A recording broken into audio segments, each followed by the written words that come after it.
Hello दोस्तों, स्वागत है आप सभी लोगों का राजस्थान एकेडमी पर। मैं प्रवीण सिंह आप सभी लोगों के साथ में इस वीडियो में बात करने वाला हूं सेकंड ग्रेड मैथ्स का जो सिलेबस है उसके अकॉर्डिंग। ठीक है, और उसके अंतर्गत हम बात कर रहे थे सर्कल के बारे में, और सर्कल के बारे में भी हम बात कर चुके थे। लाइन और पॉइंट की पोजीशन सर्कल के रेस्पेक्ट में क्या है, अंदर है, बाहर है या उसके ऊपर है, इन सभी पॉइंट के बारे में बात कर चुके थे और इनकी अलग अलग कंडीशंस में बता चुका था। फिर हमने बात करी थी टेंजेंट और जो नॉर्मल होता है इनकी डेफिनेशन की, यानी ये होते क्या हैं। आज हम पढ़ेंगे कि टेंजेंट की इक्वेशंस जो होती है वो कैसे निकाली जाती है, फिर बाद में हम पढ़ेंगे नॉर्मल की इक्वेशन कैसे निकाली जाती है। उससे पहले आप सभी लोगों को पता है, जैसा कि आप लोगों के लिए संगणक की जो कोर्स है वो हमारे द्वारा लॉन्च किया गया है, तो आप लोग जो है उसे परचेज कर सकते हैं। इफेक्टिव स्टडी नाम से ऐप है, आप डाउनलोड कर लीजिएगा और उस पर कोड यूज करिएगा RAS99, तो आपको ये कोर्स जो है 25% और एक्स्ट्रा डिस्काउंट के ऊपर अवेलेबल हो जाएगा। ठीक है, इसी प्रकार से ASO वगैरह अदर कोर्सेज भी अवेलेबल है। चलिए दोस्तों, फिर आज हम शुरुआत करते हैं हमारी क्लास की। और नॉर्मल और टेंजेंट पहले क्या होते हैं वो बता देता हूँ एक बार वापस से। तो देखिए, टेंजेंट क्या होती है कि limiting case of secant is called tangent. Tangent यानी स्पर्श रेखा जो सर्कल को किसी एक पर्टिकुलर पॉइंट के ऊपर क्या कर रही होगी, टच कर रही होगी। उस पॉइंट को कहते हैं पॉइंट ऑफ टेंजेंसी। और ये एक सिकेंड जो होती है, बड़ी सी सिकेंड होगी, उसका छोटा छोटा छोटा बुक भाग करते करते करते करते हम कहाँ पहुंचेंगे, सर्कल के ऊपर पहुंचेंगे। इसीलिए कहा जाता है लिमिटिंग केस ऑफ सिकेंट होता है ये। ठीक है, नॉर्मल क्या होती है, तो it is straight line and perpendicular to the tangent and this point this normal is passing through same point of tangency, यानी जिस पॉइंट पर टेंजेंसी है, जिस पॉइंट पर टच कर रहा है सर्कल और लाइन, उसी पॉइंट से होकर के नॉर्मल भी पास होगी। ठीक है, तो normal of a circle passes through centre of the circle. ये भी एक फिक्स बात है कि जो नॉर्मल होगी सर्कल की वो उसके सेंटर से होकर ही जाएगी। ठीक है, चलिए बात करते हैं equation of tangent. Equation of tangent यानी हमने कल सीख लिया कि टेंजेंट क्या होती है। आज हम सीख रहे हैं कि आप किसी सर्कल को देख करके उसकी टेंजेंट की इक्वेशन कैसे निकाल सकते हैं। ये ज़्यादा ज़रूरी है क्योंकि क्वेश्चन जो आएगा वो इसी से आने वाला है। ठीक है, ये सर्कल बनाया हमने, ये सर्कल, और इसके लिए एक टेंजेंट खींच लेता हूँ मैं।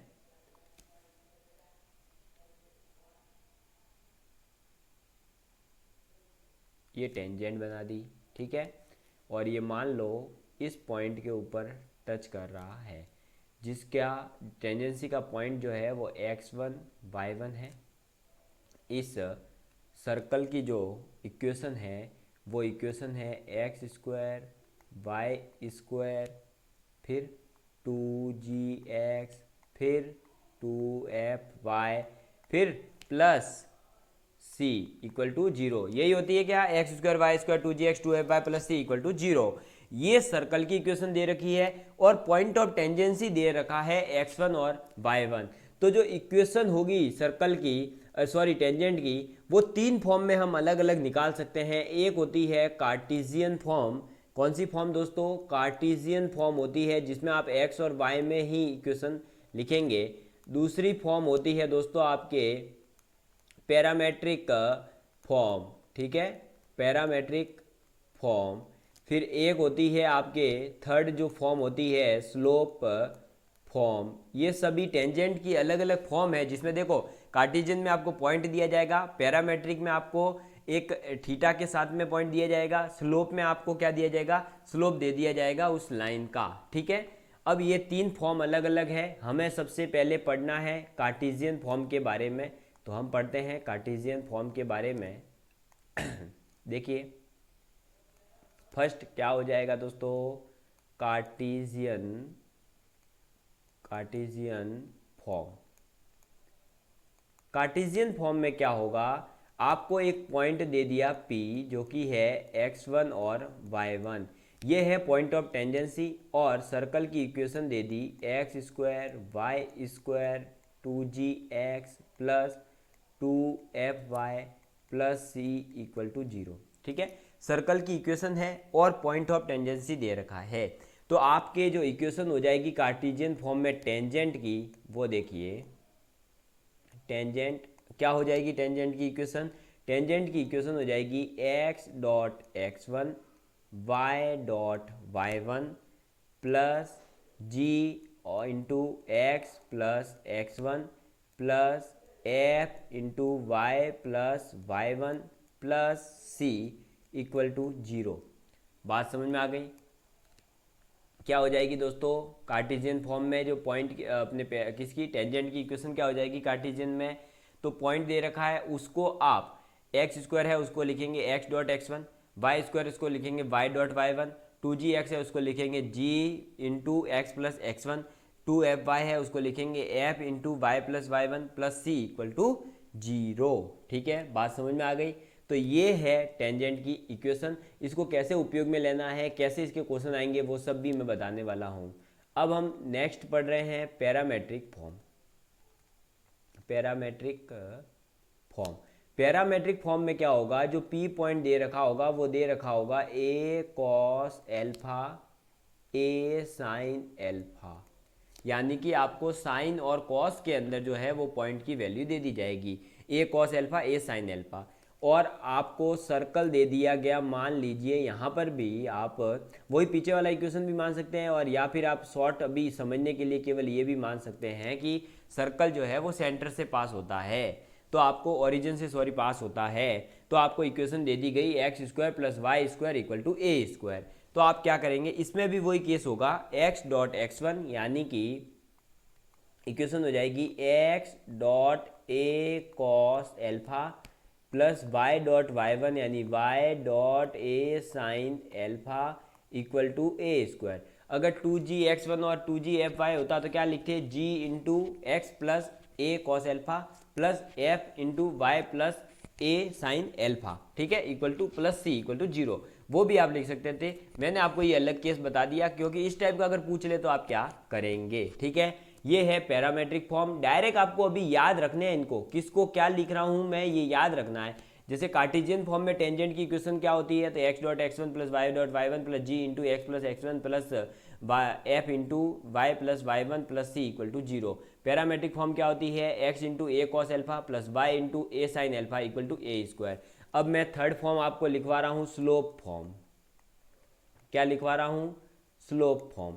तो स्लोप फॉर्म में क्या होगा, स्लोप फॉर्म में आपको लाइन की इक्वेशन दे दी जाएगी, या तो y equal to M x plus c, या उसका सिर्फ स्लोप दे दिया जाएगा। और सर्कल जो है यहाँ पर भी मैं X square plus Y square equal to A square ले रहा हूँ। आप वो वाला बड़ा वाला भी ले सकते हैं, उससे भी वही आंसर आएगा जो अभी मैं बताने वाला हूँ। ठीक है, अगर ये हमारे पास में आ गया है तो अब हम क्या करेंगे कि y की वैल्यू एम एक्स प्लस सी इक्वल अगर लेते हैं तो इसको आप इसमें पुट करेंगे। आप इसमें पुट करके यहाँ से c की वैल्यू निकालेंगे x और a की टर्म में, फिर आप इसको पूरे को सॉल्व करेंगे तो जो इक्वेशन आएगी वो आ जाएगी दोस्तों y equal to M x plus minus A under root 1 plus M square. यानी कि आप ये कह सकते हो कि केवल और केवल आपको लाइन में c की जो वैल्यू पुट करनी है वो प्लस माइनस ए under root 1 plus M square put करनी है। तो स्लोप फॉर्म में क्या होगा, या तो लाइन दे दी जाएगी या उस लाइन का स्लोप दे दिया जाएगा। तो आप क्या करेंगे, उस इक्वेशन में पहले उस स्लोप से c की वैल्यू निकालेंगे। c की वैल्यू कैसे निकलेगी, तो plus minus A into 1 plus M square. ये a कहाँ से आएगा सर, तो a जो है ये इसकी रेडियस ही है। ठीक है, तो a plus minus A into 1 plus M square, तो m दे दिया जाएगा, a दे दिया होगा, तो आप c निकाल लेंगे। c निकाल लेंगे तो y equal to M x plus c, तो m x plus minus c हो जाएगा। अब आपको दिख रहा होगा कि यहाँ y इक्वल टू हो सकता है हम m x plus a under root 1 plus M square करें, या y equal to M x minus A under root 1 plus M square करें। तो क्या सर दो टेंजेंट पॉसिबल है? हाँ बिल्कुल दोस्तों, दो टेंजेंट पॉसिबल है, इसीलिए दो टेंजेंट आ रही है। अगर आप इसे लेते हैं, ये सर्कल है, तो इसमें एक ही स्लोप की दो टेंजेंट पॉसिबल है पैरेलल। जैसे एक ये सर्कल हो, एक ये टेंजेंट हो गई, एक वही इसी के पैरेलल में एक और टेंजेंट आ जाएगी ये वाली, तो इसका नामकरण क्या हो जाएगा दोस्तों, ये ए बी और ये क्या है सी डी। तो ये जो ए और बी है ये पैरेलल होगा सी डी के, क्या होगा, पैरेलल होगा ए बी सी डी के। तो आपको दिखा कि दो टेंजेंट बन सकती है। वैसे ही यहाँ पे एक सर्कल, एक यहाँ टेंजेंट बन सकती है, एक यहाँ थोड़ी, एक यहाँ, तो एक सर्कल के लिए दो टेंजेंट पैरेलल में बनती ही है, इसमें कोई दो राय नहीं है। इसीलिए आपके पास टेंजेंट की दो अलग अलग इक्वेशन आ रही है। अब आपको एक बार क्या करना है, पहले टेंजेंट क्या होती है वो बता दिया था। अब आपको मैं टेंजेंट की इक्वेशन लिखवाना सिखा रहा था, तो उसमें आपको मैं बता दूं कि टेंजेंट की इक्वेशन आप तीन तरह से लिख सकते हैं, कार्टेशियन फॉर्म में, पैरामेट्रिक फॉर्म में और स्लोप फॉर्म में। कार्टेशियन फॉर्म में क्या होगा, जो पॉइंट है वो x1 y1 दे रखा होगा, यानी कार्टेशियन कोऑर्डिनेट फॉर्म में दे रखा होगा। आप उसको क्या करेंगे, x into x1 y into y1 plus g into x plus x1 into plus f into y plus y1 equal to c plus c equal to, ठीक है, 0। तो ये टेंजेंट कार्टेशियन फॉर्म हो जाएगी। इसमें आप क्या करा, उस पॉइंट को आपने इसमें पुट करा है और कुछ भी नहीं करा। फिर हम पैरामेट्रिक फॉर्म निकालते हैं, तो पैरामेट्रिक फॉर्म में वो पॉइंट जो दे रखा होगा वो दे रखा होगा a cos alpha a sine alpha. तो आप यहाँ पर ए और कॉस एल्फा और साइन एल्फा का यूज़ करके आप क्या करेंगे, इक्वेशन लिखेंगे x dot x1 plus Y dot y1 equal to A square, और y1 और x1 की वैल्यू पुट कर देंगे, a cos alpha a sine alpha, तो आपको एक इक्वेशन मिलेगी, वो होगी पैरामेट्रिक फॉर्म। एक होती है स्लोप फॉर्म, जो कि स्लोप फॉर्म क्या है, y equal to M x plus C equal to, और आपको जो है सर्कल की इक्वेशन दे रखी है X square plus Y square equal to A square. आप क्या करेंगे, ए और एम से सी की वैल्यू निकाल लेंगे। सी की वैल्यू क्या होगी, प्लस माइनस ए under root 1 plus M square, ठीक है। उससे क्या होगा, y equal to M x plus c में आप पुट करेंगे, तो c की दो वैल्यू है, तो दो पैरेलल जो है टेंजेंट पॉसिबल होती है, ये बिल्कुल सही बात है। तो आपको अब पता चल गया कि सर्कल में आप टेंजेंट की तीन फॉर्म लिख सकते हैं अलग अलग, ठीक है, अलग अलग तीन फॉर्म लिख सकते हैं। तो आप तीनों फॉर्म लिखेंगे, इन तीनों फॉर्म को आप नोट्स बना लीजिए, जो मैं लिखवा रहा हूँ पहले लेक्चर से आप नोट्स बनाते हुए आइए, तभी आपको बेनिफिट होगा।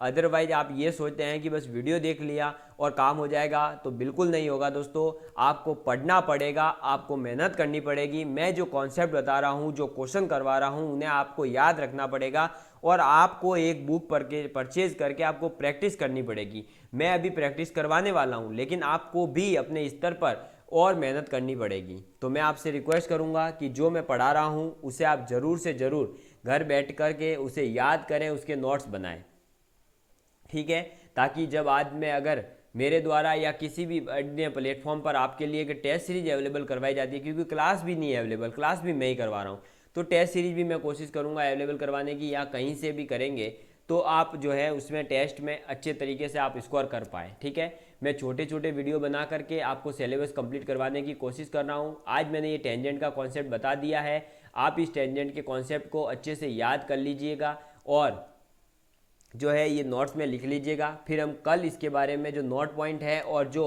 इसके क्वेश्चंस है उनके ऊपर बात करने वाले हैं, ठीक है। तब तक के लिए धन्यवाद। मैं छोटे वीडियो इसलिए बना रहा हूँ ताकि आप लोग नोट डाउन कर सकें, ठीक है।